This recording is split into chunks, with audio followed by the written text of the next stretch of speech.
நரியும் கழுதையும். The Donkey and the Clever Escape. நீங்கள் முதல்ல இந்த சேனலை பார்க்குறீங்கன்னா ரகுநாதன் சீனிவாசன் சேனலை சப்ஸ்கிரைப் பண்ணுங்கள். அப்படியே லைக் பட்டனையும் தட்டி விடுங்க. உங்களுக்கு பிடித்தமாக இருந்தால் மற்றவர்களுக்கும் ஷேர் செய்து லைக் செய்யுங்கள். ஒரு நாள் ஒரு நரி காட்டுல பசியோட இருந்துச்சு. காட்டுல ஏதாவது மிருகம் இருந்தா அடிச்சு சாப்பிடலாம்னு எல்லா இடத்துலயும் தேடி பார்த்துச்சு. எவ்வளவு தேடியும் வேட்டையாடி சாப்பிடுறதுக்கு எந்த மிருகமும் கிடைக்கல நரிக்கு. கொஞ்ச நேரத்துக்கு அப்புறமா ஒரு கழுத அதோட கண்ணுல பட்டுச்சு. அத வேட்டையாடி சாப்பிடலாம்னு நினைச்சப்ப அந்த கழுத நரிய பார்த்துடுச்சு. ரொம்ப பயந்து போன கழுத கொஞ்சம் யோசிக்க ஆரம்பிச்சுச்சு. அப்பத்தான் அதோட பலமே அதோட பின்னங்கால்கள் தானு ஞாபகம் வந்துச்சு.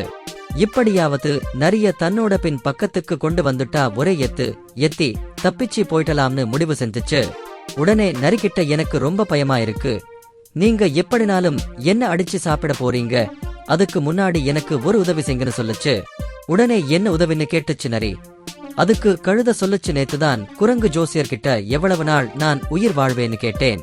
அதுக்கு அந்த குரங்கு ஜோசியர், உன்னோட ஆயுள் ரேகை உன்னோட வால் வரைக்கும் நீண்டு இருக்கு, அதனால நீ 50 வருஷம் வாழுவன்னு சொல்லுச்சு. ஆனா நான் உங்க கிட்ட மாட்டிக்கிட்டேன். தயவு செஞ்சு என்னோட வால் வரைக்கும் என்னோட ஆயுள் ரேகை இருக்கான்னு பார்த்து சொல்லுங்கன்னு சொல்லுச்சு.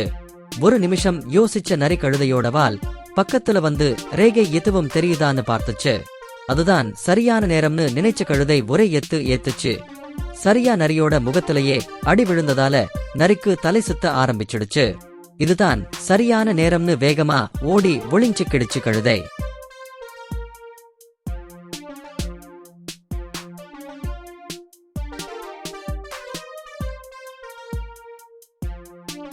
நன்றி, வணக்கம்.